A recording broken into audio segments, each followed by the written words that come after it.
Okay, man, are you ready to go? I'm ready to go. Now, come on, now crank this motherfucker up.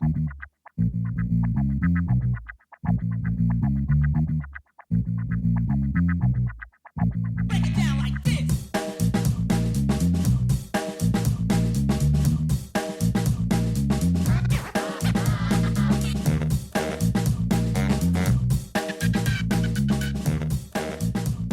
Hello, Internet. Gino, that big Guido Greco, here again with another episode of Deep Listens.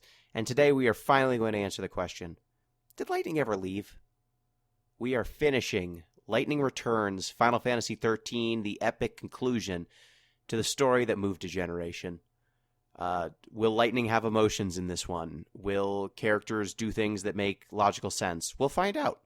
And joining me, as always, to rate Final Fantasy bullshit and answer these questions, I am joined by Chris ZombiePie Redacted. Hello, ZP. Hello, Gino. We're at that time of the year again where people are getting into the spooky spirit. I have no idea if this podcast will actually release at or around or approaching the Halloweens or All Hallows Eve. But you know what? This is a public service for everyone, no matter what time of the year is.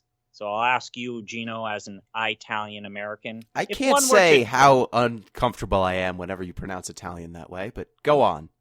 If one were to dress up as a Mario bro, do they get a gimme when speaking in an Italian accent? Can I say, if I'm not of Italian descent, it's a me, Mario? I think you can go, it's a me, Mario, if you're doing kind of a Charles Martinet accent. But if you're just like, forget about it, if you're doing that, I'm going to say no. But if you go, woohoo, that's probably fine. Can I impersonate Chris Pratt as Mario? Yes, whatever accent, whatever ungodly noises are coming out of his throat, that's probably fine. We won't know how bad it is until about a year from now. But when we know, it's a me is okay. But if I were to, the minute I say pasta power, then I'm going to hell. Yeah, as soon as you go pasta fazool, yeah, then you're going to hell. Trying to help me keep this podcast on the rails, I hope. We are also joined by the third wheel of this trike, Jeff Rude. Hello, Jeff. Hi, proud third wheel. I'd just like to state for the record, I've talked to the folks in charge, and Chris doesn't have to worry. He's going to hell anyway, so, all good. Thanks for that confirmation. Saddam Hussein, here I come, bitch! And I've just decided to move Kevin Love into my secondary center position over Isaiah Stewart, and we're good. Yep. So before we get into things, I'll do the normal plugs, and then we can explain why you're talking about Kevin Love really briefly, probably. Reminder, you can get in touch with the show at Deep Listens Pod on Twitter, deeplistens.libsyn.com. We have our comment sections, and deeplistenspodcast at gmail.com. You can support the show on patreon.com/deeplistens. And also, we are continuing to raise money for the National Network of Abortion Funds, which you can donate to. Just look it up. The U.S. still not doing super great with health care for folks who need reproductive care. So if you're in a position to do so, we would prefer that you send your money there than the Patreon or something like that. So, if you're in a position to do something, please do. All right. So, Jeff, why don't you explain why you just unprompted brought up Isaiah Stewart and Kevin Love? Because I think it has something to do with the Patreon. Yeah. It's a bummer of a world out there today. It's October 16th as we record this, and we broke an all-time warm weather record since I started measuring it around here. It's 80 degrees in the Seattle area, and that's terrible. So as you do things to try to get your mind off the existential crises of a climate, catastrophe, slow walking us to our own doom. So we picked a bunch of basketball boys on a website that perhaps you've heard of called the yahoo.com. It's where your dad still does his email. They do fantasy sports there. And there's a league that Gino started that I'm sure he came up with a name for it, but I call Deep Leaguestons because I think that's a very good name. Oh, that would be a good name. I think I've only just written called it like 6 times. Yeah. But you can still have it.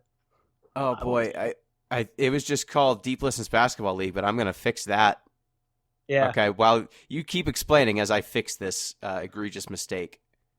Yeah, so we're playing fantasy basketball, and this is a really good opportunity for me, someone who has let's say like an academic understanding of the sport of basketball, to really, really, really screw up running a fantasy team. Like, I can't emphasize enough, I'm going to be ground into the dirt over the course of about half a year here. But yeah, we have we actually have 11 people playing the part of 12 people. We have 11 people in this league, due to, I think, a whoopsie with someone setting up their account. But what can you do? Mistakes were made, and that's just part of the learning process, right? Yeah, I can confirm that the individual who did this got in touch with me, and they were not trying to do something cute. They accidentally generated 2 accounts. What are you gonna do? We're gonna roll with this. That's what we're gonna do. So yeah, everyone, we had a draft at noon on the 15th, noon Pacific time. Each one of us picked 13 basketball boys. Some of them auto drafted. Some of them went by, let's call it, intuition. Some of us went by arcane logic. Like, everyone Forbidden has to knowledge. be from within a certain proximity to a specific mountain near where you live, for instance. And then they will, let's say, refuse to trade for anyone outside of this orbit, for instance.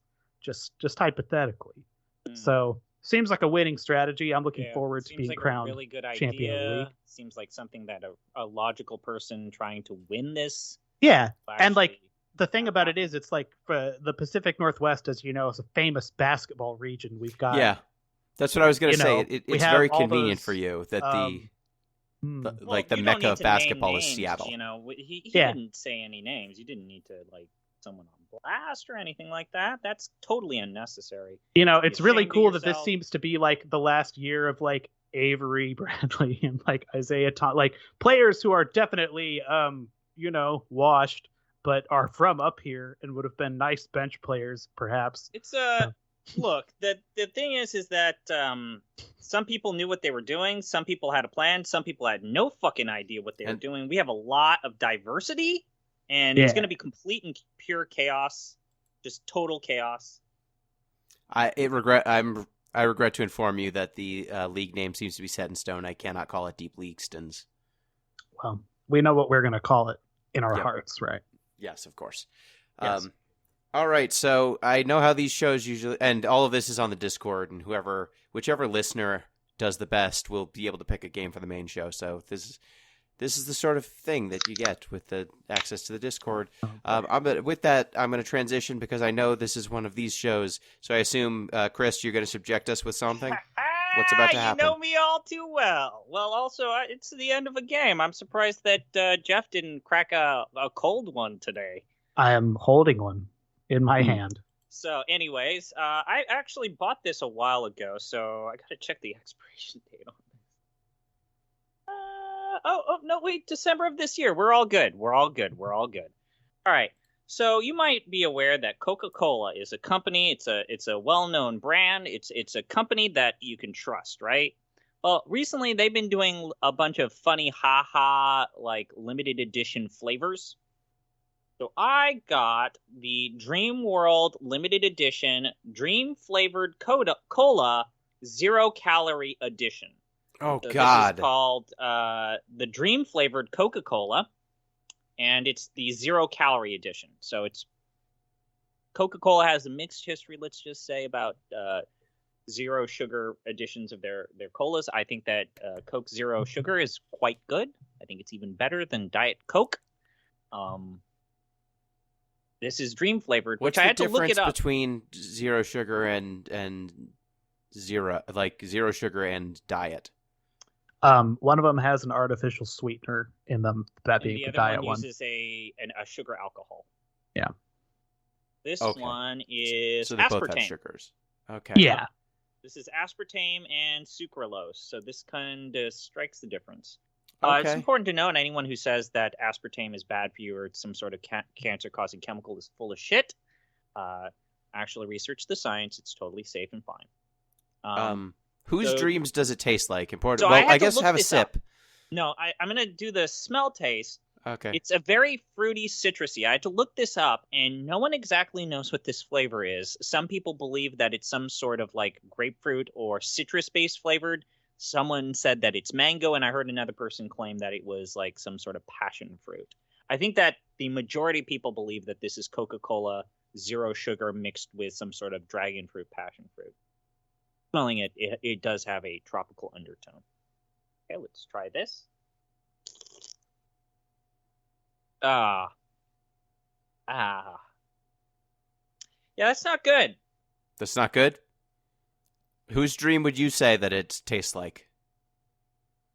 Oh man, it's like tropical, so like maybe some exploited sweat workers in Singapore. Okay. So it's like a sad dream. So it's got a very, very artificial like tropical punch flavor.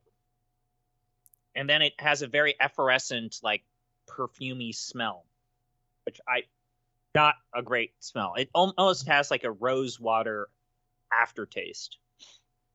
You eat baklava, you know what rose water is. Yes, yeah. All of us know when we think rosewater, we think baklava, just universally. It's a good cosmetic product too. People use it as an astringent. Yes, I've used it as an astringent. I'm not going to give that a high score. I'm going to give that a 2.5.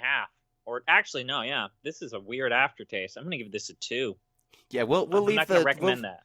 We'll leave the scoring open. I have a feeling this will keep rolling upon you as we go, and unfolding itself with new, more sumptuous notes. So, just let us know if the score keeps going down.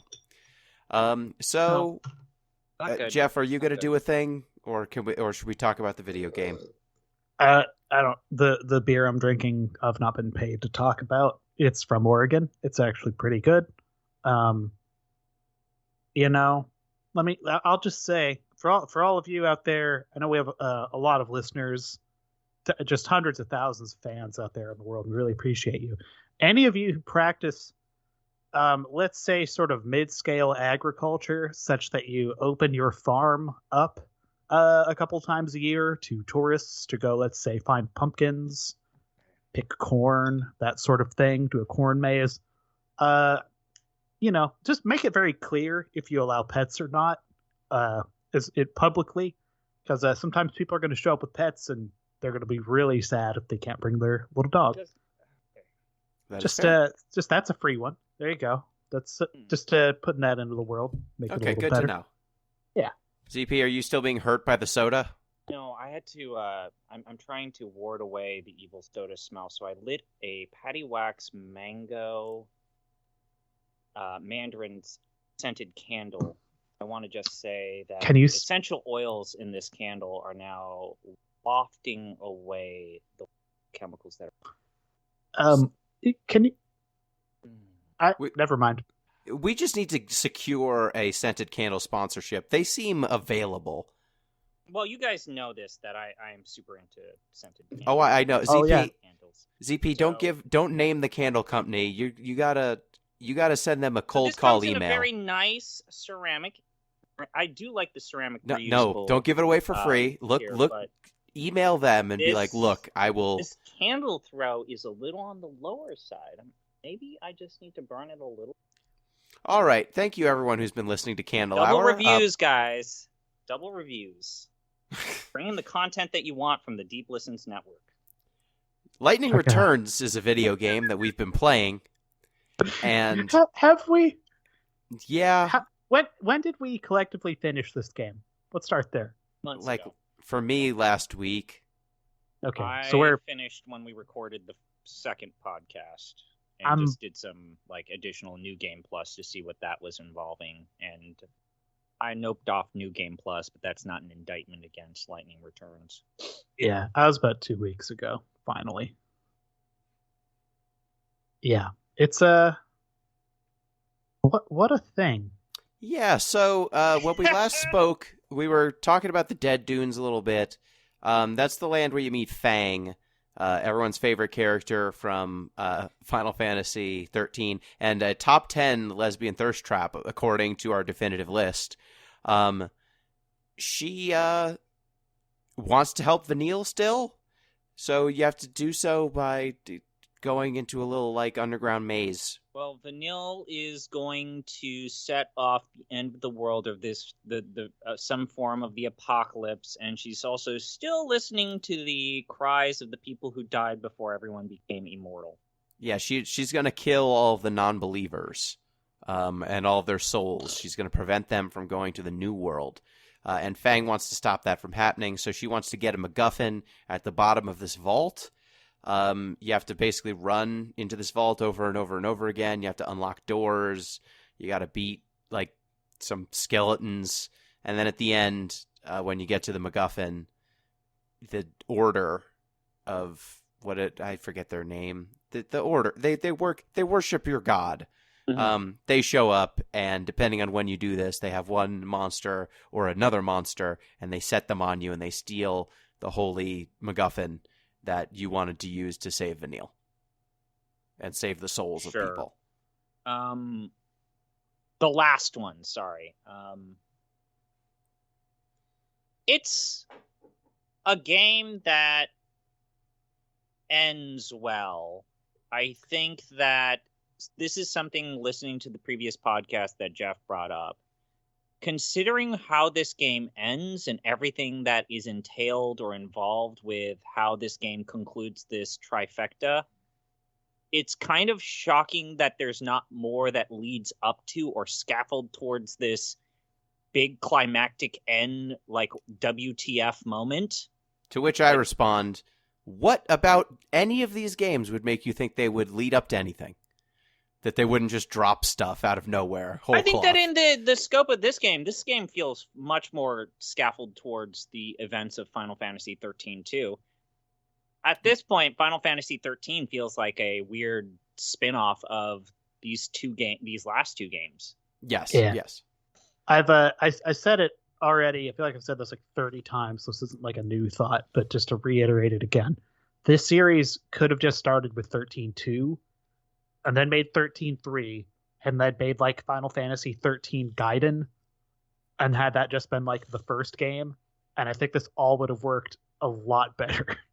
Yes. Because even just like going back, like I finished Lightning Returns and my spouse sitting next to me was just like, what the fuck is this? And was like, okay, let's just watch like some YouTube wrap up of like the story of Lightning, basically, because like context really makes this all make somewhat more sense. And the version that this YouTube video laid out, just like the second one I could grab, made such a more cohesive like life tale for this character versus the way they started Final Fantasy 13. Not to beat a dead horse, but a narrator has, like, enormous problems. A narrator who reads all of the supplementary material and then tells it to you would be a much better way to get any sort of character building out of these characters than how these games lay them out. Yes. They lay them out in like one sentence every 40 hours or so. Like a lot of these characters don't develop at all for large stretches of games until one cutscene. A lot of characters disappear and then come back. Like, I mean, in the Dead Dunes, Fang has been gone for a while. She's woken up from her like fourth crystal coma. You know, she still has the same motivations she did in the first game. We'll go back to like the structure of this game. I will say that of our three parts, where in part one we did the tutorial, introduction, and Luxurian. In part two of the podcast, the one before this one, we did Yusnan, and then most of the Wildlands. And then for this one, we did the Dead Dunes, and then the Wildlands Redux with Saz, and then the end of the game. I would say that this last chunk of the game from the Dead Dunes forward is maybe the best playing chunk of the game. The Dead Dunes in particular, I feel like, is the best paced part of the game. If every level in Lightning Returns shot its shot and in that bit of a microcosm and as quickly as the Dead Dunes, I'd feel a lot better about this game. Yes, it is much better paced. You can get through the Dead Dunes in like an hour or two. And yeah. The story is like, I mean, there's not a lot here. Fang still wants to save Vanille. She's like, Lightning, you've changed. And Lightning's like, Fang, you've changed. You're a bandit leader now, but you act the same.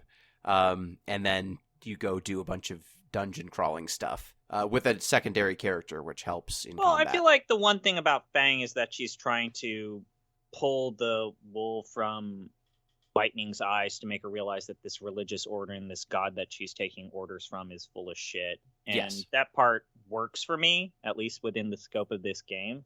Like, oddly enough, when I said that I don't feel like there's enough that leads up to the end of this game, this is maybe the only part where it kind of sort of does. But then, the game doesn't really explore that matter anything more outside of the context of the Dead Dunes. For sure. Because when we do the stuff with Saz, that's like its own little microcosm. And then when we will turn to kind of finishing up the Wildlands with Caius, that's its own little microcosm as well. Yeah, so did you find anything exceptional with Dead Dunes? I mean, it's better paced. The final boss is, fine. It's not the most difficult boss. It's not even especially iconic.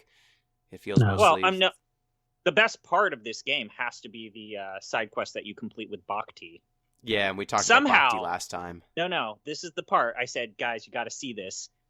Somehow, Lightning Returns does a Nier Automata better than Nier Automata, in that this little robot develops feelings for humans, and when it realizes all of its human friends are dead, it goes through an existential crisis. Fucking great part of the game. I love it so much. Yeah, it tries to save its friends, and then it dies, because even robots are impermanent.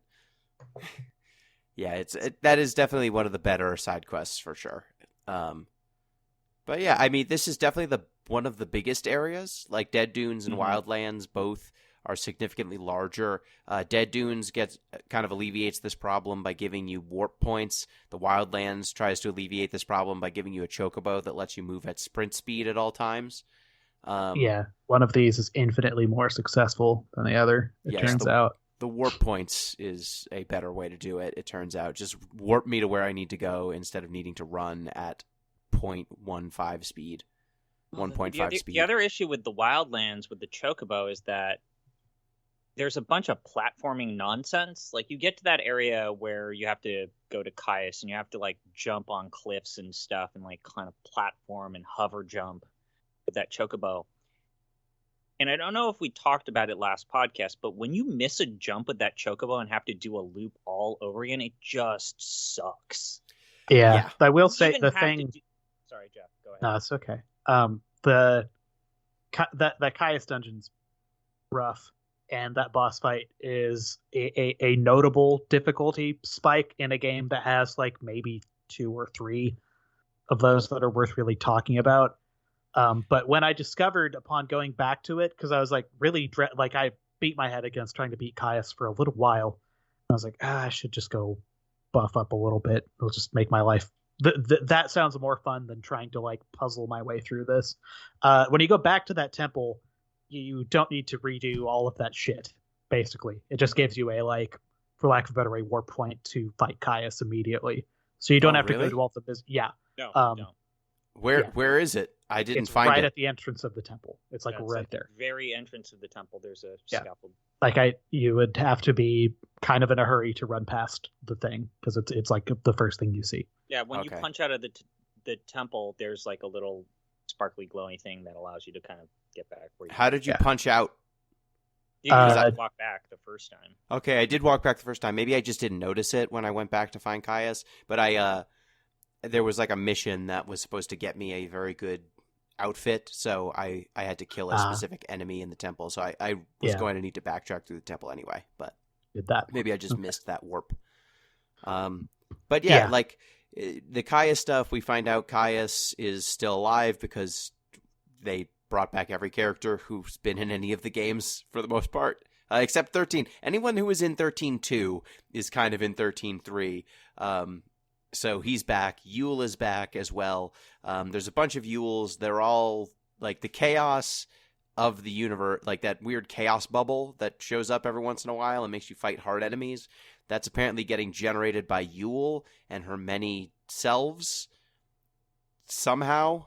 And Caius wants to let Yule stay dead. Like, that's what he wants. He wants the world to end so that Yule can finally rest. And he's a real dick about it. Like, you're like, hey, Caius, I could save your soul. And he's like, if you can't be saved, I don't want to be saved. And so you have to fight him. His fight alternates between physical and magical modes, and you kind of have to alternate your strategy depending on which mode he is in. He's just kind of the hardest of the final bosses of the areas. Yeah, he it just has more expects you life. to. He hits harder. Yeah, you just kind of have to be playing the game a little more attentively than it asks you. Yeah, Really, at any point up to maybe the final the final boss of this is game. maybe the other one that Yeah. rears its ugly head. I And feel like the go ahead. for me, the skill set again, like portable skill sets in games make some of this stuff I think feel a little better. Playing Lightning Returns makes you better at Lightning Returns and like maybe Valkyria series games, I guess. So you're here for a plot. I can't emphasize this enough. This is one you should just run on easy. There's no reason not to. If you're an achievement person and you really care about that stuff, you miss out on nothing doing it. Like there's zero reason. You will only be saving yourself time. I wish I had started the game on easy. Yeah, it's one of my regrets. This game definitely does combat differently than 13 and 13.2 did. It's not the true paradigm system, but it still has the stagger system that the other 13 games do, it's still about juggling. Meter that is even harder to see because, like we've said before, it's a kind of WAV bar looking, like Winamp looking thing. Yeah, it's like it hovers on the top. Yeah, instead of being like where you'd like this is a thing that 7 remake did correctly, and I guess the 13 games did correctly. But yeah, they make that shit very, very legible. This weirdly gets away from that in a way that kind of sucks. But ultimately, I think the best way to put it is that this is an execution-based game. This is you need to have a plan, you need to have everything set up correctly, and then you need to execute on that plan. Yeah, you need to throw your blocks with perfect timing. You need to be positioning Lightning so that she is walking away from enemies who are going to do a physical attack so they whiff. And as we said before when we talked about some of our struggles with Caius the first time, and eventually we'll talk about the final boss because I think that's its own category, is there are like 4 or 5 battles where doing this really vexing, obtuse blocking mechanic truly matters. It uses up your ATB meter, which I feel like is such a terrible idea. Blocking should just be blocking. It shouldn't actually take up the ATB meter. I wish it wasn't a button that I had to equip. I wish block was just available. Here's my problem, and this is I've been going back to Kevin Van Ord's 5.0 review on GameSpot, which I think is actually a really good, well-written review, even if I don't ultimately agree with the overall score. Is he made a really good point of like, not only is it like a very exacting mechanic, but it's something that values visual pageantry over precision. Despite the fact that the game expects this precision, it gives none of the tools to you because, unlike, as we said, something like the blocking mechanic in Eternal Sonata, where there's at least a little pop-up that says, push now, push now, push now. And it's very unforgiving if you miss that window, but there's something there. Here, you have to like flick the thumbstick to switch the camera angle to a better camera vantage point and then try to like determine, okay, wait, it's the charge up to this attack, this with Caius. It's like, okay, he's doing Ultima. I think it's the charge up or when the camera zooms on my character when I'm supposed to push block. And then it's like, sometimes you can't block because the camera's not in a great position for you to block. You can't block what you can't see. So when you're up against, like, let's say those 3 giant flan things, and one of the flans is away from the camera behind you and throwing fireballs, I don't have the tool set or the withitness to block that stuff because it's off the fucking camera. I can't block that. Yeah, and some animations have a long wind-up. Some animations have weird, like, herky-jerky movements to them. And knowing what the difference between a perfect block, a regular block, and no block are just so severe in terms of, like, if you perfect block, you will stagger your opponent a lot. You will take much less damage. If you regular block, you'll take less damage, but the stagger will be almost, non-existent, how much stagger you inflict. And if you fail to block, you just eat it. You just take a ton of damage. So like the game heavily incentivizes you to basically parry, but the animations are huge. They are very overwrought in places. Sometimes you stack multiple animations if there are multiple enemies, so it's hard to know, okay, maybe I perfect blocked the first enemy, but I screwed up on the second one, etc., etc. And you also have this meter that is ticking down as you're blocking, like your stamina meter. So it's possible if you fail on a block, you don't get another shot because you spent your stamina pressing the block button the first time.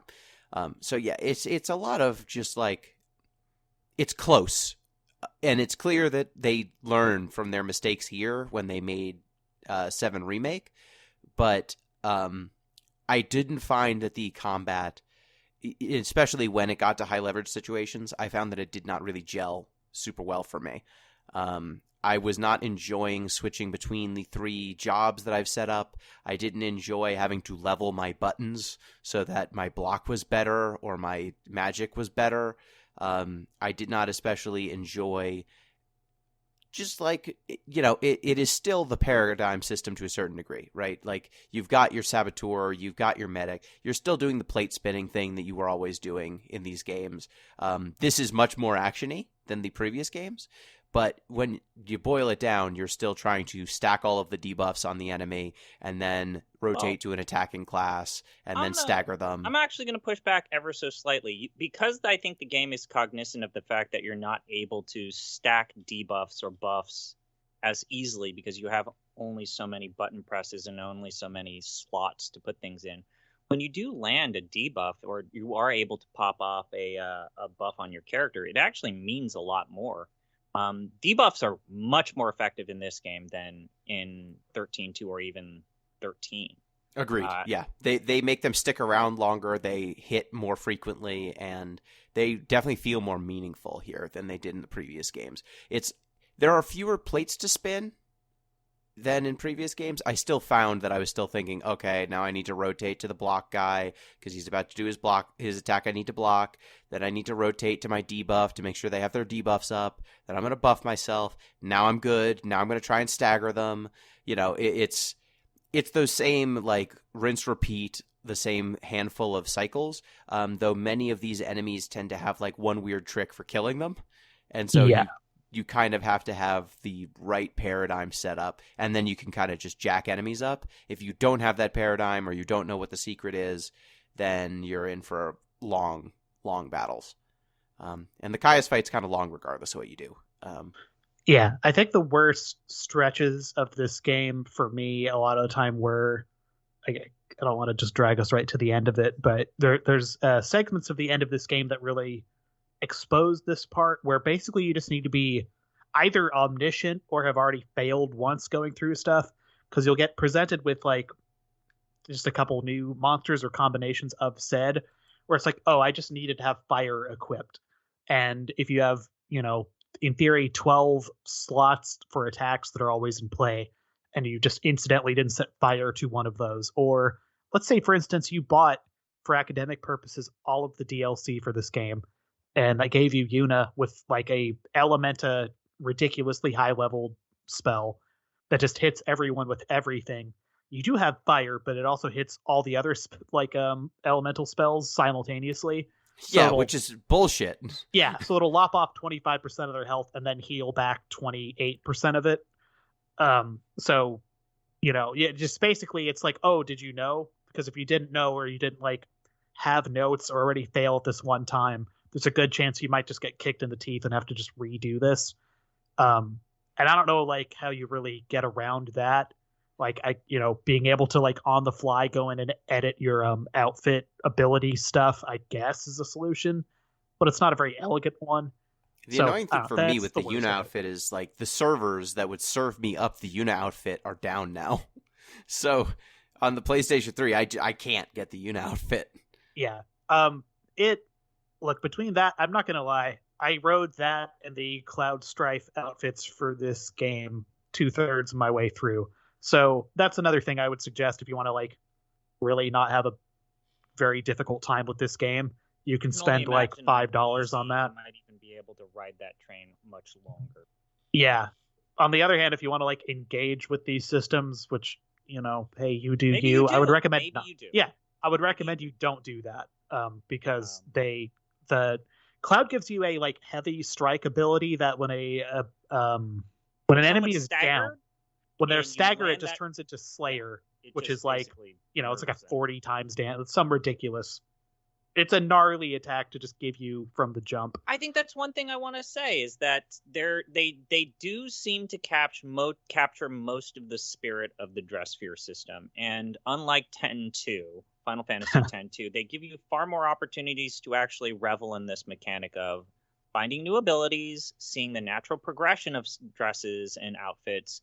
I actually do think that there's a level of like, okay, yeah, so this outfit that I made at the start of the game is no longer usable. I need to upgrade. I need to actually fan around and find something that actually is for the mid game and then eventually the end game.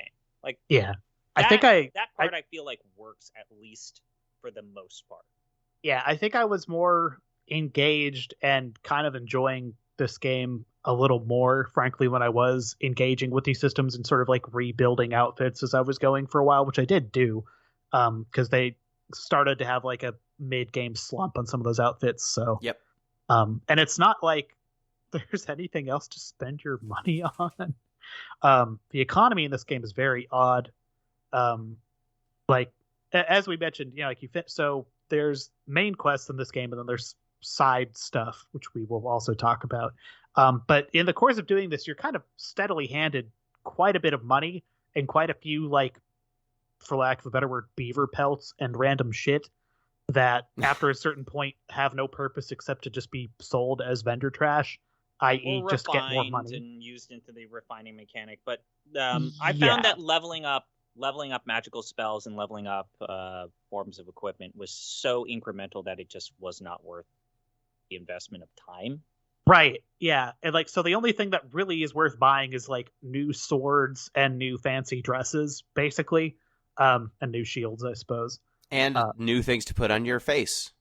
Yeah, there's a ton of accessories. I think it's weird that there's exactly one side quest, as far as I could tell, strictly around how many accessories you have. That side quest is great. There's like a lot of them. There's a lot of accessory stuff in this game that you can do. And I understand that it's like fluff, I guess. Like it's for people who enjoy dressing up a lightning shaped doll, and there's like literally no shame in that. You should have fun. Like this game is like encouraging you to do it. Putting stunner shades on like lightning was the most joy I got out of this game.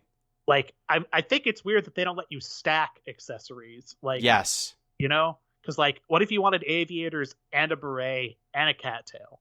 This game doesn't let you do that unless you're playing on PC, in which case you could probably just have. Look, you want to see lightning in which case naked, she could be Thomas the Tank Engine if you wanted. Yeah, Randy Savage, but a cat. Like go buck wild. But yeah, the economy is weird. The end, like a just piles and piles of money. I guess it's a classic RPG problem in a sense. It's like, what do you do with all these resources at the end of the game? And it's like, well, I don't know. Do I stack up my Phoenix Downs or whatever? And it's like, well, I guess you could do that, but in this game, that's a separate pool, and they're basically bought with a separate currency. So, yeah, it's definitely odd. And getting the dress. I mean, they're not dress spheres. Getting the outfits, building your classes. I think I agree that's some of the most fun you have in this game. It's a shame that some of the outfits and strategies are not. They're just less effective than others. Yeah. So, if you wanted to wear some of these cool outfits that you think might be good or like fun, you just sometimes are at a disadvantage. Like I just feel like that's an inevitability of an RPG that's based off of equipment. That sometimes you're wearing it just for the funsies. Sometimes you're wearing it because it has actual utility within the game. Yeah, and this didn't have. This must have came out right around the time where it became kind of common to have a like cosmetic overlay sort of option. So you could have, let's say, you're like, you got a +5 attack armor, but it doesn't look as good as far as you care for the +2 attack armor. So you could just, functionally be wearing the good armor, but cosmetically, visibly, you have that old good shit on still. I can see why you wouldn't want that in this game specifically, just based on like what they're going for, but that seems like it's a pretty widely available option at a lot of games now that have a lot of like it player came out a choice. solid year after PSO2, the ultimate version of kind of that. Right? Yeah. the or cosmetic game. Yeah. Jeff, we should play PSO2. I've put in my time. It's okay. It's all right. But yeah. So yeah, you defeat Caius, and he basically tells you to fuck off about saving his soul. Like I said in the last podcast, I feel like that moment where Caius says, "No, I'm not changing. I ain't giving you shit. I am who I am. I ain't changing. I'm still this evil prick. Fuck off." I think it's like one of the better moments in the entire story. Like it actually works as a resonant scene. Like, oh wow, he's the one person where he doesn't redeem himself or go through this kind of predetermined, like everybody else just weeps and then realizes, Lightning, you're my best friend. Like him not doing that actually works. And like he gets into, I don't know if I'm transposing this from another scene later in the game, but they go to pains to try to like situate why chaos is necessary at this point, like the role that chaos plays in the greater Final Fantasy XIII cosmology vis-a-vis like how human souls work and like what the nature of life actually is and why it's possible.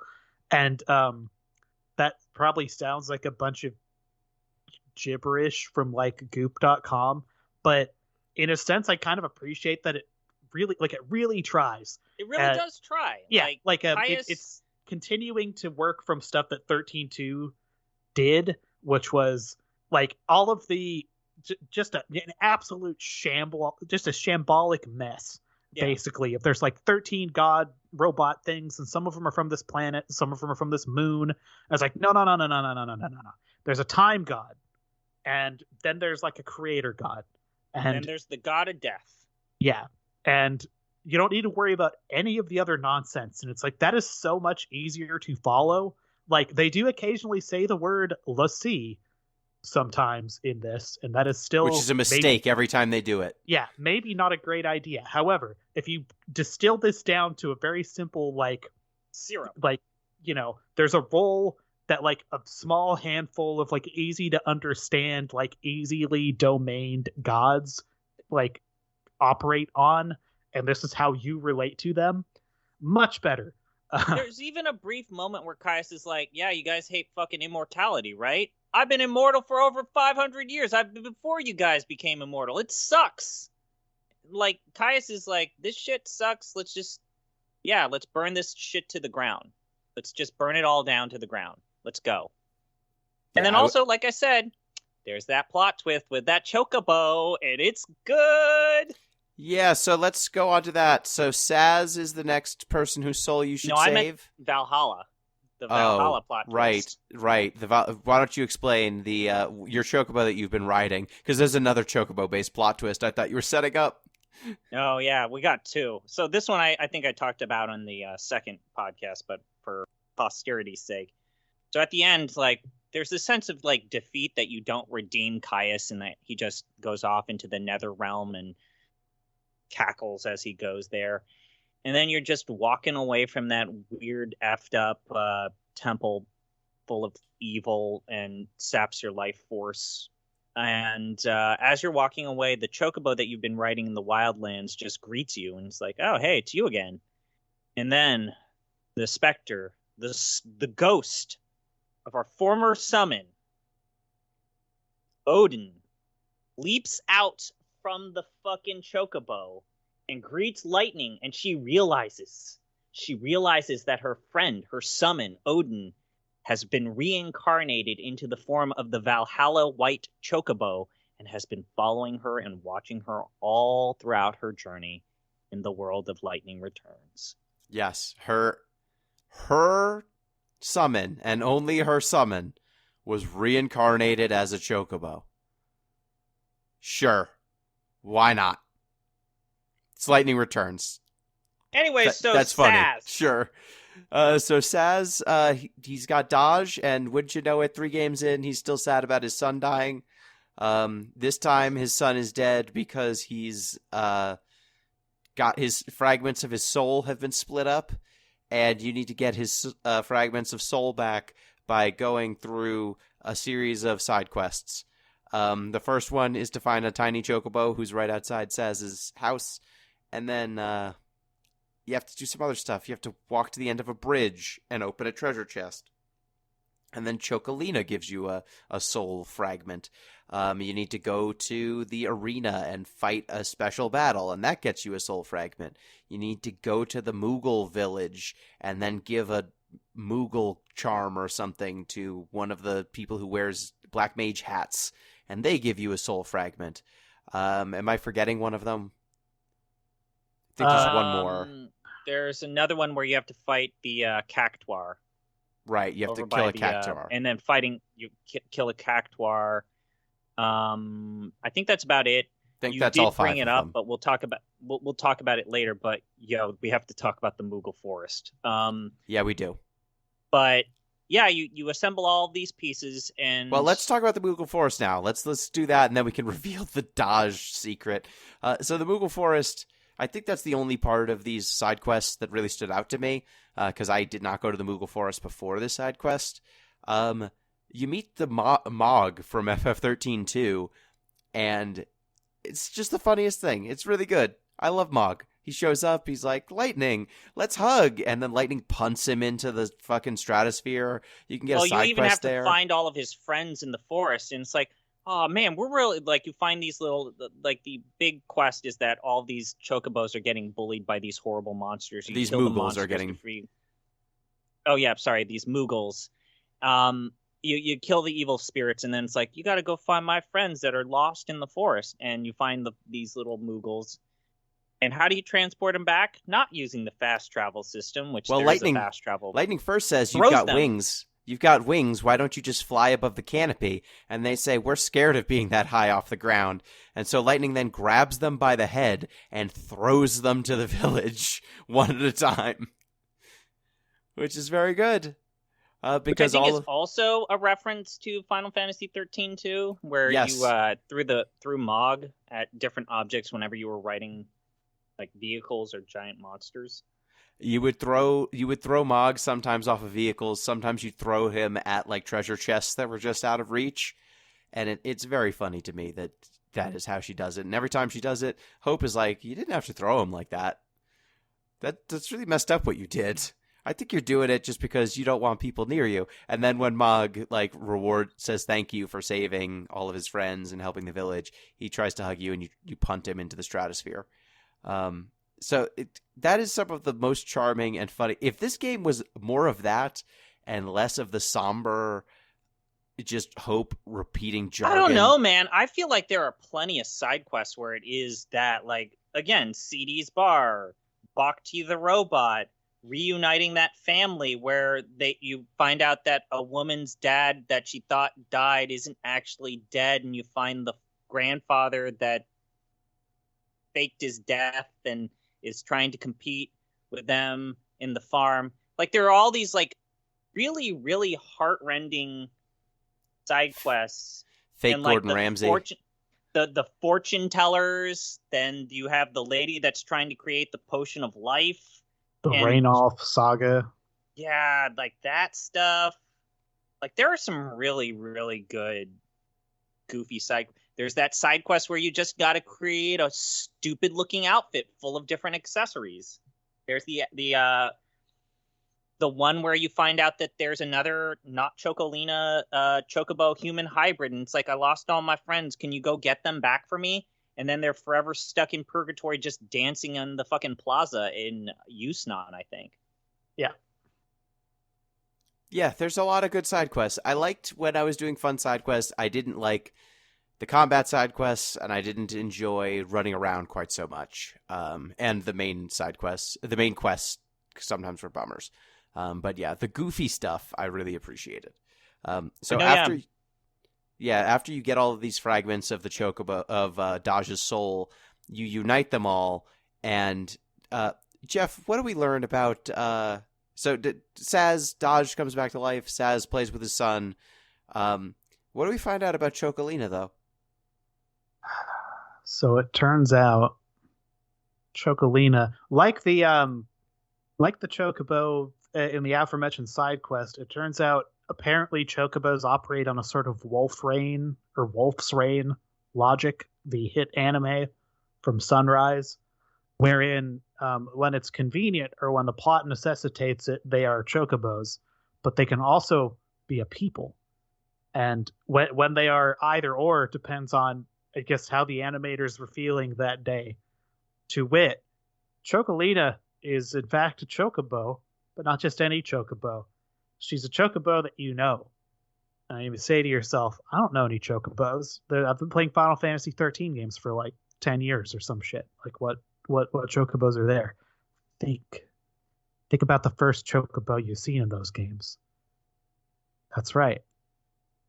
She's the chocobo from Saj's hair. She lives in his afro. That little bird grew up to be she grew up to be Chocolina.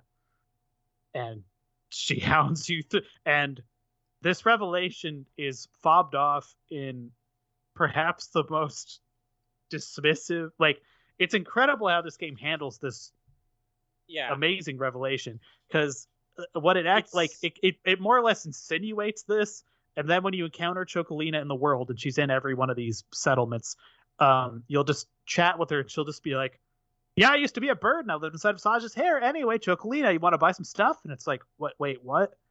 Are you, what? It's no further explanation necessary. Yes. And honestly, good. No notes. Yeah, I think I'm okay with it, just because if they tried to, like, explain it more, I think it would be ruined and not cool at all. They would Star Trek Enterprise it. No, I don't care how this works. It's fine.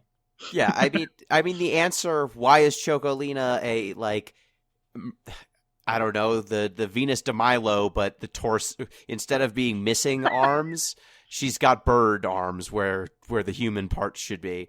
Like, instead of explaining that, just say, like, you know, it was designed by the same character designer who did all of the outfits. These games are weird, are, like, horny. Like, there's the explanation. You know? That's it. The end. And I like that 13.3 was just like, you know what? Here's an explanation of where she comes from. How'd she get to be this way? Who cares? We wanted to make a pretty chocobo lady. That's the explanation. Why you're here. You can get the camera more or less right up her hole, as well as Lightning's. There you go, you sicko. There's only like 5 of you still here. Have fun. Exactly. Just have at it. The game knows. The game knows what it's doing. It doesn't try to be anything more than that. Look, the motorcycle. The motorcycle is 2 Shivas. It's 2 Shivas wrapped together. Like this, it always knew. Side of you are 2 Shivas. Did you guys notice that when Lightning rides the chocobo while wearing a dress, she sits on it? She sits side saddle. Side saddle, so is that you can't look up her skirt. My spouse spotted it immediately, and was like, good eye. Yeah, that is kind of funny. So yeah, you do all of this. I will say the fetch quest nature of this Saj part kind of sucks. Like reducing this is like one of the 5 things you quote unquote need to do to get good end or whatever of this game, and one of them is like hidden object game levels of dumb, and one of the things is literally just like outside the door. It's like, so let me get this straight, you've been sitting in this house for centuries, and just now you decided to actually try and do something about waking your kid up. Yeah, just complaining about this, I guess all of these games fall apart, but it does. I of all the things this game asks you to do, the urgency with which this one asks you to just wander around the world kind of again to find 5 random baubles, not great. Yeah, and it's also, to me, the fact that we are still at Saz's character development being I miss my son. 3 games in, all of these characters have the same motivations they had at the beginning of the game, except for Vanille. Basically just Vanille, because Vanille got a different role in this game. Everyone else is still dealing with the same bullshit they've been dealing with for the entire saga, and it's Lightning still needs to find her sister, Snow still wants to find Lightning's sister, Noel still wants to bone the CRS, The weird thing Fang is, wants to help Vanille. the weird thing with Vanille is that hers is the easiest to miss because it's locked behind completing some ancillary side quests next to the church that you can totally forget to do. Everyone else is locked away in one of the critical paths of the main story. Noel even gets a critical path story arc. But yeah, Vanille, the Vanille thing totally is weird because like Vanille's it's Jar Jar's the center of everything. Like Vanille's the key. No, she really is the center of the story when you get to the end. Like, and it's so that this random side quest occurs, which is like I have forgotten what it is, but it basically gets you admission to this very large cathedral. You have to clear out this hallway next to the you have to clear out a hallway full of ghosts that are killing people trying to make the pilgrimage to the cathedral, because there's a specific corridor you need to walk, and it's called like the Pilgrim's Way. And the ghosts only appear at a time when you're no longer able to go through the cathedral to meet Vanille, which sucks. So that means it's basically going to take you 2 in-game days. Or if you're lucky, you can just stack it up. But yeah, you're right. It's a very ancillary, nondescript side quest that you wouldn't think is going to lead to like this plot critical cutscene with Vanille. Yeah, it turns out Vanille is in courtly times when they would like hold you hostage in a court, but it wasn't, you were just at, you were at their favor, right? Like you were there, at the mercy of the court, and they would provide you everything you needed. She's kind of low key been kidnapped by this weird religious order, and their entire goal is that she will eventually get MacGuffin number 3 and use that to basically vacuum up all of the dead souls in the world to keep them from, you discover eventually, thanks to Fang, entering the new world that you are building, because the order, this weird religious order, has deemed that would be a no-no. This god basically says, no new friends. The only people who get to exist in the new world are my zealots. And if I only have my zealots in the new world, then the world will be a happy and good place, because I can't understand human emotion. And my zealots will do whatever I say. So, this order wants to wipe out every soul who does not know the glory of their god.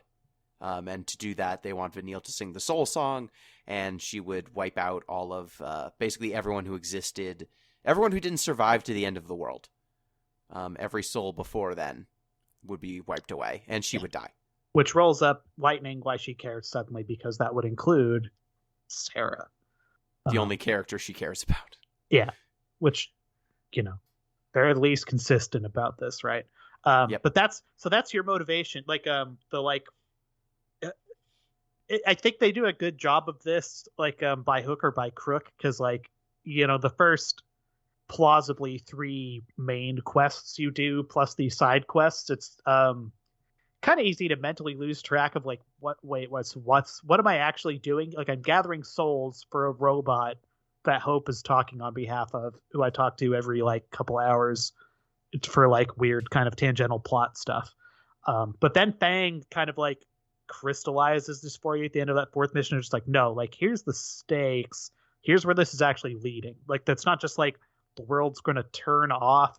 There's going to be a cataclysmic event that this order is basically going to use Vanille to trigger, and we need to stop that. It gives you a motive. And I think that is a good thing to do right at the time this game does it, because at that point I just kind of want to go do the Shenmue parts of this game. I agree with you, Jeff. I think the only awkward thing is if you don't do this before you meet Fang, it's a little awkward. I feel like if you can do that out of order, because Vanille is not a part of the critical path. It's strongly recommended. Hey, you should really, even Hope says, hey, we should really meet up with Vanille, but you could immediately, after just getting into that first world, you don't even need to do all of Luxurian or even hook up with Noel, and just go to the Wildlands and meet Fang, for all you know. Yeah, and so this Vanille section, I think, you got a little side quest, and then we learned about the stakes, and then towards the end of the game, Well, basically, you can do all this stuff and still have like a bunch of days left over. At See, which point that's another thing that I wanted to talk about. So this was a real problem for people is they would get to the end of the game and be in states where so supposedly this was a problem at launch before, you could just look up how to do look everything. up things, look up how to do things. But there were a lot of people who were complaining about reaching near the end of the game and not having enough days to beat all of the major bosses, which we should kind of talk about how the end game for this works. So there are essentially 4 required bosses: Noel, Caius, Grendel, or whatever the default version of the Dead Dunes, and then also Snow. Those are the 4 required bosses. While Saz is strongly recommended, it's not actually required to do anything related to Saz to get to the end game. If you do not beat these bosses when you get to the last day, the game will basically trigger off this alternate end where basically lightning fails, the apocalypse happens, and you will have the option of either immediately transitioning into New Game Plus, which allows you to have all of your core stats but none of your equipment, I believe. Something like that. And you just got to start over again. And basically what happened to a lot of people is that they would spend a lot of their time fiddle-faddle, playing around with these side quests, leveling up their characters, getting enough equipment to be able to complete some but not all of the main quests, and getting to that last day and feeling like they were in a fail state. Like especially the +2 version of Snow I have based off of frequenting game FAQs from circa like 2012, 2013 is apparently Snow plus plus. The ultimate form of Snow was considered an incredibly difficult battle. Again, like on paper, I think it's a cool idea that these bosses get harder as time progresses, but the execution is if you're just playing around, having a fun time, having a fun romp, you can actually end up in this kind of like perpetual fail state or this death spiral. Yeah. If you do get those, and then here's the other weird thing, if you do get all 4 of these bosses, then when you trigger the final day, there is a way for you to get an alternate extra day in the game. The game tabulates or calculates points. So if you completed a 1-star side quest, you get 2 points. If you completed a 2-star side quest, you get 4 points. And if you completed a 3-star quest, you get 8 points. If you have enough points, you actually unlock an alternate day 13. Or no, wait. Or the extra day after completing day 12. Yes. This is a dungeon. It is not worth it. You should not do this unless you really somehow are the opposite of most of us in this. I know that Ralkin is probably the most pro Lightning Returns, and I don't even mean that dismissively. Just really likes this. Some people like this game. Yeah, some people like this game. Some people even like this combat system. But basically, what happens is in this ultimate lair, you fight all of the Omega versions of enemies, which, as we talked about, there's an actual ecosystem to this game to where you can exterminate all of the encounters, except for a handful, like hoplites, niblets, dragons, and gremlins. Like, if you kill them enough, you'll just exterminate them from the overworld, and they won't spawn anymore. And before they completely are removed, you'll get the Omega version, which is this kind of opaque, purpley color, neon pink color. All of the generations of existence of these creatures is channeled into the last one, and then you have to fight the strongest Grendel or whatever. And if you actually beat the Omegas before you get to this dungeon, the dungeon just has a treasure chest for you, and it's like a free level. So, for example, I did a couple. The rewards in this dungeon are interesting. Like, there's even the Zalties, which is the big 4-legged dragon thing. Mm-hmm. That gives you a bangle that gives you resistance to physical and magic damage minus 100%. So if a physical damage or a physical attack or blockable magical attack, you just block the entire attack. And that's like the 3rd Omega. You get something that increases your ATB meter recovery rate by 5 to 10%. You get a critical barrier ability, and then some of the best items like status ailment damage, like resistance to statuses. You get there's a lot of stuff there. Like there's if you were able to beat the entire ultimate dungeon, one of the necklaces that you get just says plus 10,000 HP. Again, what it comes down to is how much of this combat system do you like? But there's basically the what's the ultimate dungeon in 10-2? 10-2 is that Omega? That's the one where you the fight Omega Ruins. Yeah, that's the one where you fight the old guy's ghost and stuff like that. It's very similar to that, where each floor in this dungeon has some sort of ultimate boss, and it leads to an ultimate boss at the very end. Yeah, that's cool. I mean, it's I'm a glad cool that that's idea. there. I think that again, the reason why we might not talk about it is because the combat system that I flip back and forth about this combat system and the way this game plays, but it's there and it's interesting how it's structured. Yep. So, when you get to the last day, we find out. So first, you have to stop Vanille from performing the soul song. You convince her via logic to do that. Once you convince her not to do the soul song, the evil church sets upon you and tries to stop you from stopping her. Then your gang shows up.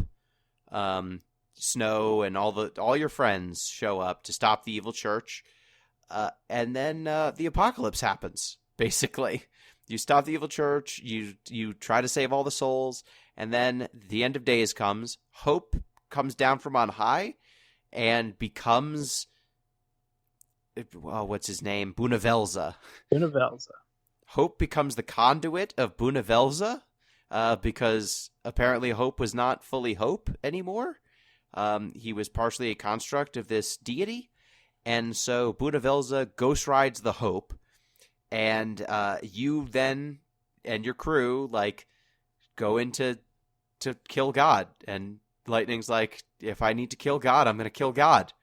And so you fight Bunavelza because he wants to basically create a new world without your friends and without all of these souls, and Lightning can't stand by that because she loves Sarah so much. So how it's did a cool looking boss battle. It is. What do you feel about Bunavelza? I mean, so prior to is this the boss other battle, boss battle we need to talk about. Yeah. So prior to this boss battle, this game gives you the option, which you should maybe consider doing. Unfortunately, especially if you're not on easy, weapon. Yeah. And this is accomplished by going through basically 4 identical consecutive miniature dungeons that are probably the worst part of this game, because they depend almost entirely. Sorry? What was you said the game gives you an option, then I couldn't hear. What is the option that it gives you before that complete turns the on 4 these dungeons? trials to get the ultimate weapon. Yes. Okay. Yeah, okay. Those 4 little miniature dungeons, which are brutal, and kind of not fun, malicious and unfair and unfun, because they do just kind of depend on you being set. You have to sort of probably set 4 different sets of ideal, not junctions, but outfits basically for each one of those. Because again, going into those, each one of those be like, oh damn it, now there's fire resistant people. Well, I wasn't set up for fire attacking, so I need to retool my ass and get back in here. That does yield you a sword that is an additional 2,000 damage or something on top of what you're putting out. It's potentially worth doing. I managed to bang my head through it, and it wasn't fun. I would describe it as headbanging, though. It's also important, and not in to the note cool that rock band way. Yeah, no. There's a brief point, and we forgot to kind of talk about this with the Dead Dunes. I think one of the reasons why the Dead Dunes go so quickly is because you have a person. You have a co-captain. Fang tags along, and Fang can draw aggro. Fang can kill stuff, and you don't have to even worry about giving her potions and shit. And there's a brief period during this final dungeon where Fang joins you, and it's notable because it's significantly, or at least noticeably, easier when Fang is a part of your party, and then it immediately returns to its tough, hard outer core when she leaves. But no, yeah, I also felt when I was banging my head on the final boss that I felt like I had to get that ultimate weapon and use it to beat the boss. It's This is something that has happened in every single 13 game, where the final boss feels almost as if you need to spec your characters or build your characters in a specific way to get through this. And again, like Caius, it is very much execution based. You'll either beat him because you can execute on what the game wants you to do, picking up on these little animation cues, picking up on these windows in which you're supposed to block. And you're able to take advantage of those time mechanics, the reliance on that precise blocking. It will either be something that you blow through, which trust me, I've seen the playthroughs where people beat this guy in like 10 minutes because they're able to execute on this very precise blocking mechanic. But if you can't, or it's just not resonating with you, or you can't pick up on those cues, it feels like wasted time. Yeah. And I think that this game, more than most, like you said, ZP, every battle, to do it properly, is really just do you know the one weird trick? And do you have the patterns memorized? Whereas a lot of other RPGs, especially in this series, if you have built your characters in a way that got you to the final boss, you probably have what you need to beat the final boss. You probably don't need to respec your squad that much, if at all, to beat them. There's a little bit of that with the final bosses for a lot of games, like 10. If you don't have Wings of Discovery, beating the true final boss in 10 is tough. Necron is its own fucking slice of hell. There are 6 cheese. in Kefka is shitty. And there are cheese tactics for some of these final bosses. Sephiroth. I will say this. There's something of this era. I even think that this was something that started to apply with like Final Fantasy 9 and 8, and especially 7, like the post 3D era. And it's the way that Square has gone about trying to represent multi-form bosses in 3D still does not translate to where it is as effective as 8-bit and 16-bit era Final Fantasy games. Like, there's something that is still a disconnect. When I look at Bunavelza, I actually think that Bunavelza is one of the more effective ones because he's such a ridiculous over-the-top thing that it actually works to this game's benefit. But there's something to this game is still these games are still chasing after like the multi-form of Kefka and like X-Death, and it still kind of looks weirdly shitty. Yes. Yeah, and like sure. The 13, again, this is slightly different from base 13 combat, as we've established, but the nature of how they expect you to play and be successful at this specific lineage of Final Fantasy games combat, 15 gets into this too a little bit, but less so. There's so many things on the screen that you are in theory kind of having to look at, right? Like there's it is, considering their entire design goal with 13 was, if you eliminate some of the process part of this combat and make it a little more cinematic, to paraphrasing what they said, it would just lead like to a cool shit factory of watching cool characters do cool things to cool looking enemies. And what it kind of led to was like, I need to keep track of this extra meter now and the stagger meter now, and know where these paradigms are located on my list of paradigms. So I'm having like looked through when I'm scrolling that, as opposed to just watching cool characters hit cool things. And this game kind of falls into the same trap, unfortunately, because now you've got the stagger meter, but it's like even more of a pain in the ass to kind of track because it's stuck onto individual enemies. You've got the dress spear paradigm outfits, god damn it. Each one of those has an ATB. There are sound cues when those do fill on your different ones, so I guess you can kind of rely on that. But it's not like at really any point during these battles I was just kind of like sitting back and enjoying how cool things looked most of the time. Like, yeah. Even like the longer spells or whatever the equivalent in this game are, it's not like they're these lush. There's no like Knights of the Nine, right? Like Viraga is like a 5-second spell. Flare is like a 5-second animation that plays out. Like the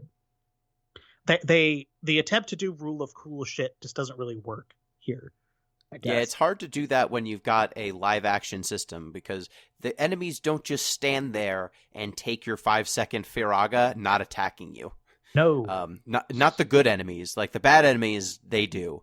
But the bosses, they take your 10-second animation that's filling up the screen, and they continue attacking you as that animation is playing out, and your animation is now in the way of you seeing what they are trying to do. Yeah. Which is annoying. I actually stuck to the lower level spells largely because I found the higher level spells filled the screen with too much bullshit. Yeah, I settled on the mid-level ones ultimately because they're the flare spell that you get in one of those like trial dungeons is like absolutely worthless in the phase of the game you're in at that point. Seems like a new game plus thing, I guess, but yeah, I don't know. This Benevelza having 4 forms is just a ball buster. There's no really getting around it. But yeah, I mean, ugh. I hate to say it, but this has been a tradition in Final Fantasy for quite some time. I feel like even in Final Fantasy, this ultimately started with Final Fantasy 9 and 8 was the final form of the especially the 3D era of actually you could even say 7, like the multi forms of Sephiroth, of like every boss has a tell. One will be magical attacks only. One will be physical attacks only. One will be you just got to get through it, bitch. And they do the same thing they've been doing since Final Fantasy VII. Well, more than that. I think 4, 5, and 6 do this too. Like with the multi-forms of Kefka, he's got a physical form, a magical form, and then the get through it because he's going to kill you form. X-Death does the same thing. Like, yeah. This is definitely a through line. I just found... I don't know. I like those turn-based combat systems and even the active time battle systems a little bit better. So I was more tolerant of those. And having this execution element just made it feel so much worse if you screwed up. And I don't want to say that this like is some sort of like revisionist apologism because boy howdy, when there's that form, I think it's the second or third one where he does all of those ads, those monads that you have to like fuck, he just spawned all these little things, and now I have to fuck about with these little things. Now he's charging the go fuck yourself laser beam attack, and I didn't do enough damage to stop him from firing the fuck you laser beam attack. And like this is where I feel like sometimes it comes to a head with all of the limitations that the game gives you. You haven't really talked about it, but you can only have so many potions and revival Phoenix Downs, right? Yeah. Like you have a finite inventory. I think it's 5 items. You can upgrade it if you do most of the side quests, which I did almost every single side quest in the game. I had 7 or 8. So it's actually contingent on how many points you get from completing side quests. And still not infinite. Still not. No, I think it taps out if you are able to do New Game Plus. It taps out at about 9. But yeah, it's still a very limiting thing. Like that was a gimme if you were playing one of those other games that I mentioned. Is like I've got 90 Phoenix Downs. I'm going to be fine. Yeah, right. You can't do that here. You cannot slop through this game the way you can other games. And on top of that, and you might be thinking, but guys, you could use like Curaga. You kind of don't want to use Curaga. You want to use the special ability that causes time to pause, so as that you can get your stagger meter up, especially when you get to part 4. Which part 4 of this boss battle might be one of the most fucked up things I've seen them do in one of these games, because, and this is like the encapsulation of this execution-based thing. If you get to the final form of Univelza, you basically do 0 damage to him until you stagger him, and then once he's staggered, basically he goes down quickly. But if you don't stagger him and aren't able to execute on that stagger mechanic, it's worthless. Yeah. And I just got to the point to where, for most of my playthroughs, like he even has an attack that reduces you to 1 health, which is basically him putting a timer on. You got like 5 more minutes before you're dead. Yeah. And it's tough. It's tough. It's been a long time since I felt like a Final Fantasy game really truly kicked my ass. This game kicked my ass. However, it is it's visually kind of a tour de force in a lot of ways. And let me tell you, I sure wasn't giving a fuck once we got to the end of the game. Yep. Yeah, so you kill Bonavelza, And then lightning kills God. And he's like, I just wanted to create a world that was free of, well, was it hate or sadness, fear, some big capitalized emotion. And she's like, but humans are that. And so you don't understand humans. And if you don't understand humans, I don't fuck with you. And, I'm going to kill you because you ultimately are based on hope, capital H hope, the boy, not capital H hope, the sentiment. Guys, we forgot about the plot twist with Hope. We forgot to talk about the Hope plot twist. You mean that Hope wasn't actually Hope. Remember, Yeah. he was a fake boy. He was a fake boy. The he was Hope a that fake- was talking to us wasn't the true Hope. We unlocked the true Hope after we beat God. But then we didn't actually beat God because we have to fight God in space. Jeff, I think you're the best that's really able to summarize weird nonsense. Yeah, please, happens at the did end of the someone game? explain the end of this game? Jeffrey. I mean, Please. So good. They do the Gurren Lagann thing where we're like throwing galaxies and shooting laser beams in space. yeah, like, we entered the realm of the metaphysical, I suppose.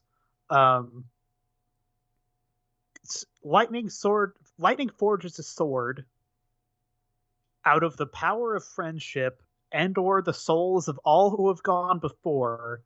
I thought it And was use the it- souls of people who had already died before the events of the game. Like we turn them into a physical manifestation of a sword that can beat God.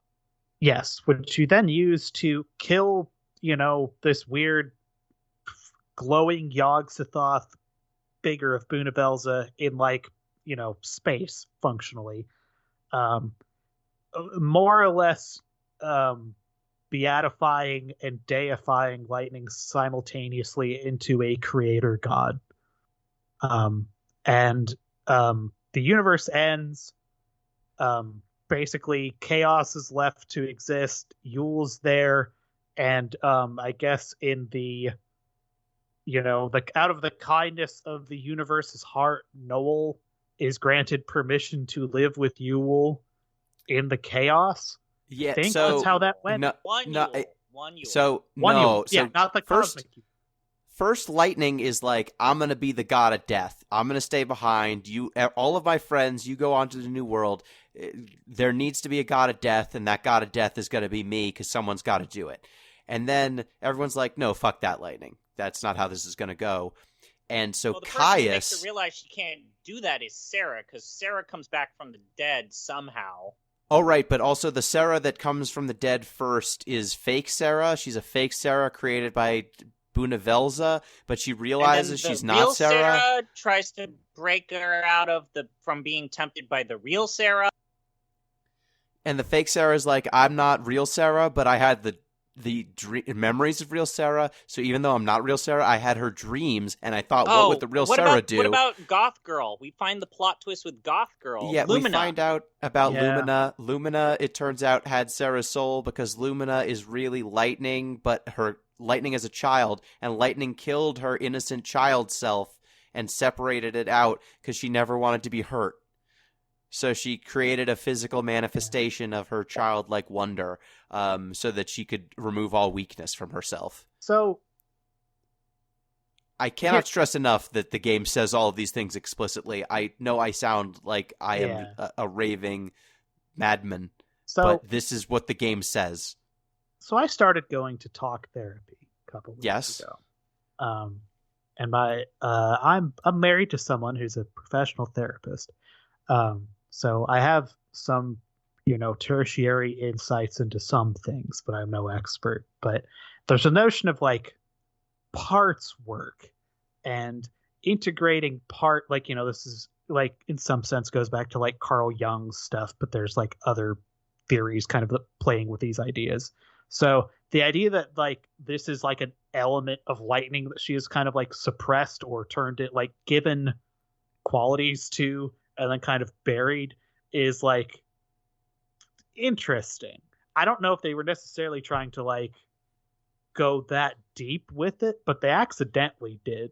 I think it's one of the more interesting and kind of poignant things they did when you consider and are willing to give it a certain amount of generosity and kindness. You need to give it so much generosity and kindness. Yeah, but if you do, the actual full arc of Lightning as a character, like, again, you really have to like walk around kind of the things they did, and also perhaps read some light novels and shit.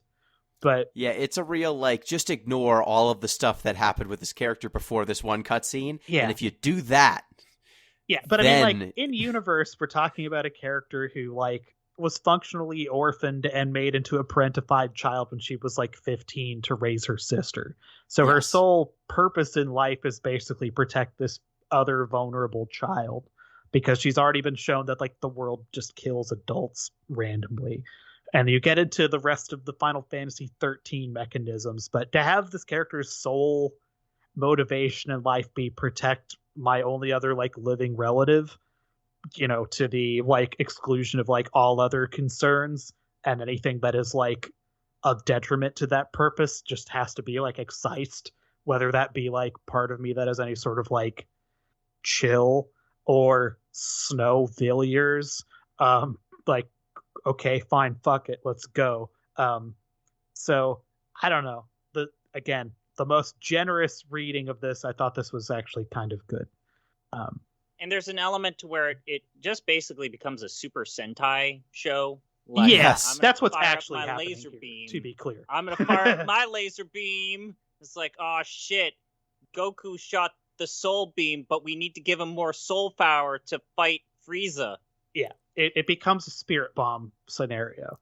Yes, and all of your characters from 13, all your favorite friends, summon their summons one last time, and you do the spirit bomb, and then Lightning's like, I'm gonna be the Angel of Death, and then she gives that up, and Caius and all the Yules except one kind of take up the role of the God of Death. They are going to be in charge of death. Lightning is going to get to reincarnate as a normal person. No. We gotta ease into that part, because the game takes, so basically all of the people of Final Fantasy XIII die.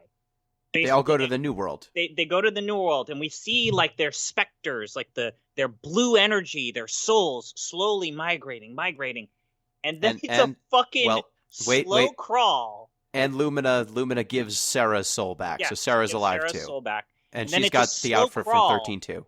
And then it's like, wait a minute, I know that galaxy. That's the motherfucking Milky Way. And then you see Saturn, and then you see Jupiter, and then you see Mars, and Mars slowly pans down, and the fucking game just juxtaposes to Earth. Yes. And then we realize that they see the life that is our life. It's canonical. Our life was seeded because of the events of Final Fantasy XIII. Lightning Returns Final Fantasy XIII. They did the goddamn. They did the thing. They made it. Ancient Aliens. They did an Ancient Aliens. I've been holding on to this one. They did a Battlestar Galactica. I want to really let this one breathe. Gino, my good friend, someone who I care for deeply. What's it like being canonically part of Final Fantasy XIII? You know, the Final Fantasy XIII was you and me all along, Gino. The part that amazed me the most was that the ramifications of this ending are that the Final Fantasy XIII Lightning Returns Louis Vuitton ads are in universe. Yes. Yeah. Yes, they are. They are. They're real, Gino. Lightning was a real person. Every one of you who thought that was a sellout move, you're all children, you idiots. Well, yeah, I mean, that was world building. That was world you building. Fools. It was real. They let Louis Vuitton advertise for them. Okay, that's how that worked. It's been a long time. I mean, I think that we even said this when we played Chrono Cross, where it's like, man, Square Enix, it's this in Final Fantasy VIII's ending, right? Like, they really don't do the crazy shit anymore. No, they do. They do. It's just in this one. It's this in Kingdom Hearts. Yes. It's just this inscrutable nonsense. It's basically all the Nomura crazy ones. Nonsense. I don't even think he has a writing credit in this game, Gino. Like, honestly. I don't think he does, but he started this. He started Fabula It's the Nova best thing. Crystallis. Like it's like how Jeff always says it. It's like you have to respect when a developer or a writer goes this hard in the paint, right? Yes, Like they and go this hard. is I can't emphasize this enough. Like, if you've listened to my takes on the 13 series, I deeply dislike these games. I deeply dislike playing them. I find that their characterizations are thin at best. I deeply dislike many of these characters. The ending of this game is incredible. It is impeccable. This is the best of these games by such a country mile that if you're going to play a 13 game, play you this owe one, it to yourself first off. to at the very least watch this ending cinematic where we're like Yes. Super Sentai shooting our laser beams, and you have to see the reveal. Like they Yes. play it so straight. There is this like super serious like lecture with Lightning where she's like, "There's life. We give you permission," and she's like and then you realize she's talking to you. She's You, like, I person. give you permission to live. It's like when we got to the end of Chrono Cross and we realized that 100%. the final narration of Chrono Cross, it's like evolution. It was you. It was leading up to you, your life, and like it's like fucking great. And just like in Chrono Cross, where you find out that Kid or Shala or whatever is reincarnated in Japan, and there's a video of just a grown woman walking around modern Japan. Same thing happens here. Lightning gets off a train. She's just been in, I assume, Japan but this she's whole time. also carrying the Louis Vuitton bag that she's going to later advertise for. Yes. She's in France. Oh, right. That's true. She's in France. That's Eclair. So yeah, that's what's going on in this game. So end of the It's game. Let's great. rank this It's thing. It's great. great. It's impeccable. Like, play Lightning Returns and only Lightning Returns. If you must, you could play 13 too. Don't play 13. It is still dog shit. Yeah. But get- 13.2 is fine. And this game is worth checking out on easy mode if you're just down for someone just in your earpiece constantly saying, and then we need to, save this person's soul for God, because without hope, there is nothing, Lightning. Like, if you're down for just sentences like that constantly, and then the ending of all endings that is just that, but what if it was a half-hour cutscene? Check out these games. Nomura walked so that the guy who did Valkyrie Profile could run. And he ran with it in this game, let me tell you. Right. So it is now So- time, I think, to rank Wait, Jeff, 13.3. Right. Oh. So at the top of this list, we've got Final Fantasy VI. Now, I was thinking maybe there's a good spot for this game somewhere in like the Final Fantasy VI, Final Fantasy IX area. ZP, what do you think? Absolutely, let's do it. Okay. You want to put that like above Final Fantasy IX or Yeah, above Final Fantasy absolutely. VI? That's 100% how I feel. Okay. That seems kind of reasonable to me. Like, I really like this Lightning gal. Like, I like that she She's has, an all-time great yeah, character. she gets a cat tail. I don't. Oh, you can even put a maid outfit. Does that bump it up even more? Ooh. This, yeah, no. No, we Fuck, can't yeah. do this. I'm Yeah. literally. I think So this game here's- is pretty good. Yes. I It's think in we- the and top let's- half of this. let's list. go over the list first. Yes. Jeff, do you want to do the honors, or do you want me to? Do you have the URL? Can you link that? Well, Gino, I do. And if you don't at home, you can go to bit.ly. That's bit.ly/deepfinal. The actual URL is a Google Doc spreadsheet that is very long and fractal, but deepfinal, bit.ly/deepfinal. That'll get you there. Should I read this whole Yes. thing? Or? Yeah, let's go. So, number 1, the best Final Fantasy is Final Fantasy VI, followed by 9, 10, 7, 8, 7 Remake, 5, 12, the trading card game, 1, Final Fantasy Legend of the Crystals, the movie, Opera Omnia, Dissidia Opera Omnia, 10-2, 13-2, Final Fantasy VII Advent Children, Final Fantasy The Spirits Within, the movie, Kingsglaive, Final Fantasy 15, and then I think right around this area is where you probably don't want to play these games anymore. Mobius Final Fantasy, A Literal King's can't. Tale Final Fantasy 15, Final Fantasy VII Last Order, Final Fantasy XIV Hikari no Otosan, Dad of Light, on Netflix. Final Fantasy V Dear Friends, the album. Final Fantasy X-2 Last Mission, which is a separate game than X-2. Final Fantasy II, 11, 13, and then the worst Final Fantasy thing we've touched, Final Fantasy VI Special Tracks, which is an arrange album of just dog shit Final Fantasy VI cast-off songs. So I feel like this game, we should start at 10-2 and then see, do we want to go up or down? I feel like it's in the 10-2, 13-2 range. Any dissent? That's the right range. Seems like the right starting point. Yeah, I would put it above 10-2. And here's why. 10-2's ending makes Final Fantasy X kind of worse. Yes. This game makes Final Fantasy 13, mind you, the second worst thing we've looked at, kind of better, which is a net positive. So yeah, 3 bites of the apple. Yeah, the only thing I would say is I like playing 10-2 more, like the combat.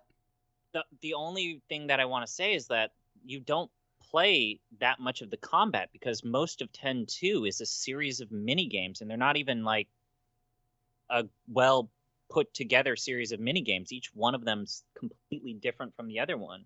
Whether it be swapping between camera angles, massaging LeBlanc, or like just dodging lightning over and over again, or something like that. Or playing weird alt blitzball. Yeah, it's not even good blitzball. Fair. Okay, so let's put 13. So then we get to Dissidia, Opera Omnia. Do we think Lightning Returns is better than that? I mean, I do. Yeah, I'd probably say Lightning Returns is probably better than Opera Omnia. Opera Omnia is fine. Like, it's a gacha game. It has some nice moments, but I think 13, the end of Lightning Returns, punches very high. Then we get to Final Fantasy Legend of the Crystals. Which one has the better panty shots? That's Which a one horrifying has question. I will not dignify. Put into a federal penitentiary. That would be Legend of the Crystals. I will say, Legend of the Crystals is only like an hour or so, and it is basically like the tone of the ending of this game, but the whole time. And you could just get through it. You don't have to play the bad combat. Yeah, but there's more. It's like so much depth to Jar Jar Binks. He adds so much to the story. Like poetry, it rhymes. I don't know. Do you remember Sid's disembodied brain? Do you remember the boob goblins? Do you remember the gang of buff ladies? That was pretty good. Because if we put Lightning Returns above Legend of the Crystals, then we're up to Final Fantasy 1. I will say this. I will not put Lightning Returns over Trading Card Game. I think the Trading Card Game is better. I'm going to tell you a secret, Gino. What? That's exactly where I was thinking of putting this game, is between the Trading Card Game and Final Fantasy 1. Look, I like Final Fantasy 1 maybe more than both of you. I've said this about 13 too. It's kind of a brick simple game. It's got a history of like weird I played it with 3 characters when we played it. Managed to get through the whole game. It's pretty fun. Not much of a plot, and has some real early JRPG kind of pratfalls. Gets kind of grindy. The dungeons are kind of at times. Yeah. And there's some fetch quest nonsense in that game as well, around rat tails, etc. I think in terms of things I would hand someone in the current epoch to show them what Final Fantasy is, for better or worse, I might hand them this over Final Fantasy 1 at this point, with the proviso that there's also, let's say, history. 5 to 6 games above this that I would hand them before any of these, such as Final Fantasy VI, Final Fantasy IX, Final Fantasy X, like the actual creme de la creme.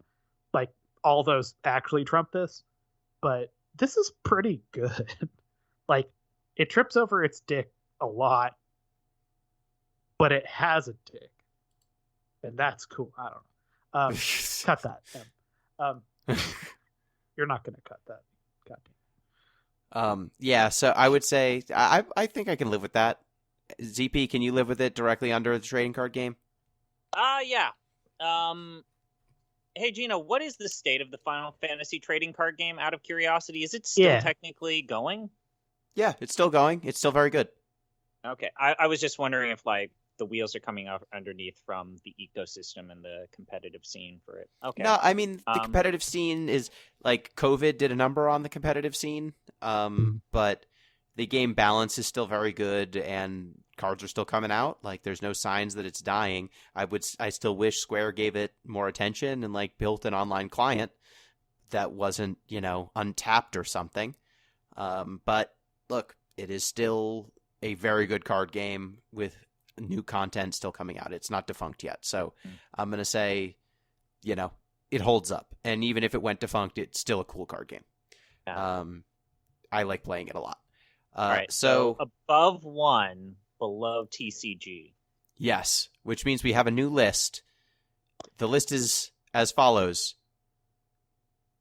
Final Fantasy VI, then 9, then 10, then 7, then 8, then 7 Remake, then 5, 12, Trading Card Game, and our new 10th best Final Fantasy, Lightning Returns. Way to go. Way to go, Lightning Returns. I didn't see that coming. Lightning Returns is a top 10 Final Fantasy experience according to Deep Listens. Currently, yes. And we have 28 things on this list. Didn't see it coming. Oh, but man. Lightning Returns is a pretty solid game.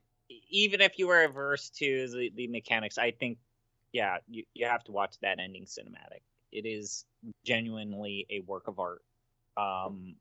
Yeah, this is a real, like, Rocky Horror Picture Show, but a video game.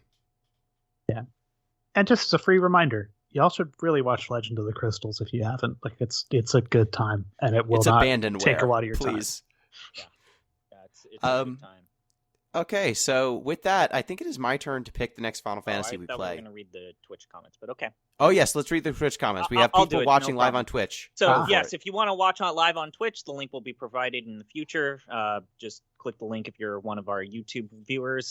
For those that follow the RSS feed, remember to donate $1 to join Deep Listens to be able to do this and get the updates. Patreon.com/Deep Listens. So we got FPO Seal asking, do you think this game is worth playing? And I think we're saying, yeah, but maybe you're going to have to consider playing 13 too. At the very minimum, you might actually need to play and get through 13 too.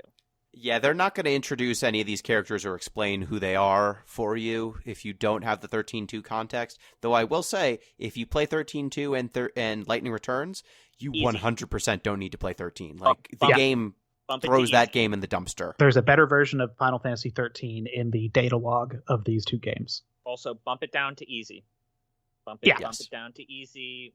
There's even 13.2 has that goddamn dragon battle at the very end that I think is no goddamn fun to play. No. Moving on to our next comment from Jatsu. Was the ending worth it? And by that I mean having to play Final Fantasy 13 1 and 2. Boy. So was the journey worth it overall? If we had to judge Lightning Returns having...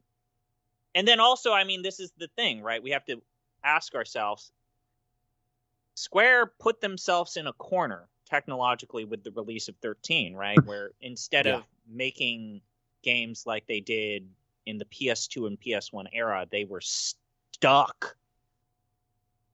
And in their basically darkest point, other than the time when they filed for bankruptcy, or almost filed for bankruptcy. And had to reverse maneuver, have Enix save their asses with Dragon Quest money. So Jeff, I think you've had your opinions not expressed as strongly about 13. So what do you think? I mean, I feel like I've dribbled them kind of throughout. Like, 13 has, for me, like it has a forward momentum that I'm not saying it's written particularly well or has characters that are particularly easy to latch onto, with a couple brief high points notwithstanding. But that game just kind of falls off a cliff for me as soon as you get to Grand Pulse and it starts quote unquote opening up and quote unquote getting good. I'm like, no, absolutely not. It just becomes even less interesting. So yeah, I don't know. It's kind of a bummer.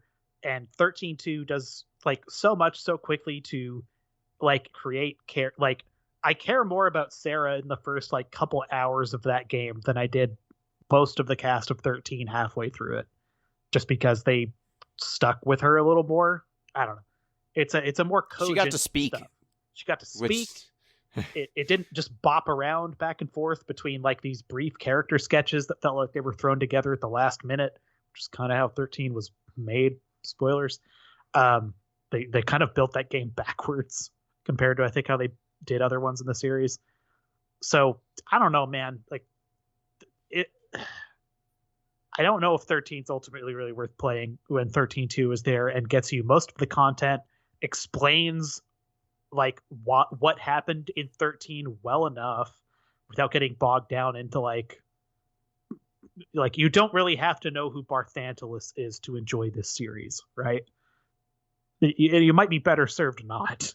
So, but having said that, I can say I played through like the first, let's say, half-ish of 13 and didn't have a terrible time.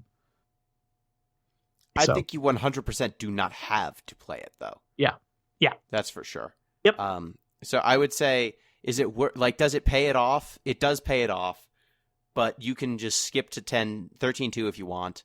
You could probably skip to Lightning Returns, just like watch someone's 10-minute video summary of 13.2, because 13.2 is much longer than Lightning Returns, and there's some parts that really frickin' drag. Yeah. So I think you're better off go watch a YouTube summary video of 13.2. Well, I would recommend, Jeremy Parrish, his retrospective on the 13 games. Right? Is that right, Jeff? Was it Jeremy Parrish or the other guy that did the really interesting retrospectives on Final Fantasy?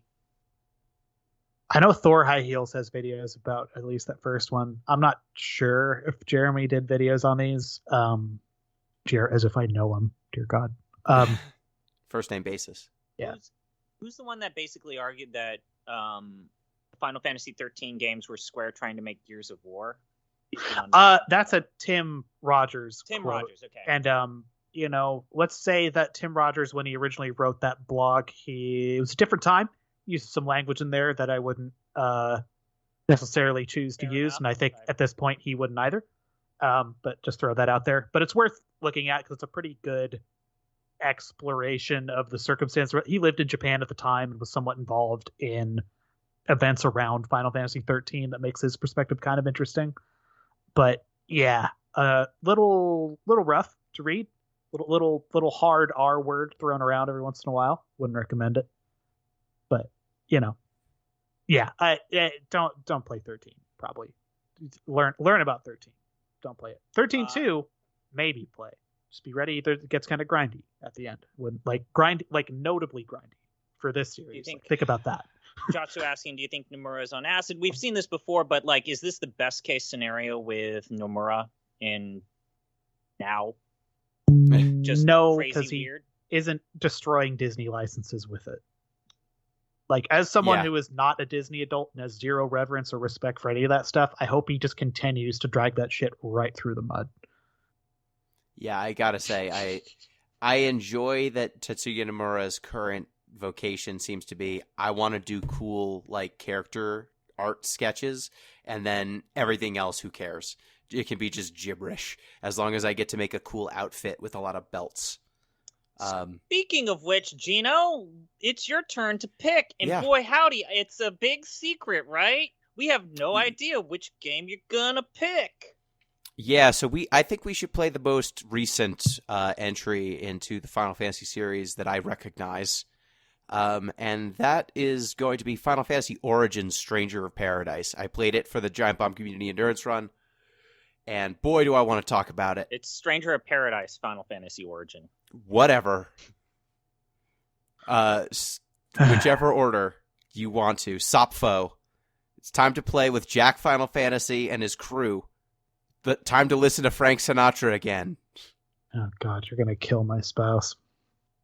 This is available on modern consoles. PS5, Xbox Series X, Series S, And if you are a PC-minded person, please keep in mind this is an exclusive to Epic. It is not available on Steam. Yes. For now. Well, For now. I mean, as long as until Epic keeps paying the fucking money. Yeah. So yeah, next up we're going to find out where Stranger of Paradise Final Fantasy Origins fits in this list. Thank you, ZP. You know, Hironobu Sakaguchi, more like Hironobu Sakabuti. Thank you, Jeff. I'm betting the farm on Anthony Simons. Simons. Yep. And thank you, listeners. Reminder, you can get in touch with the show at Deep Listens Pod on Twitter, deeplistens.libsyn.com. We have our comment sections, and deeplistenspodcast@gmail.com. And you can support the show on patreon.com/deeplistens. Till next time, peace!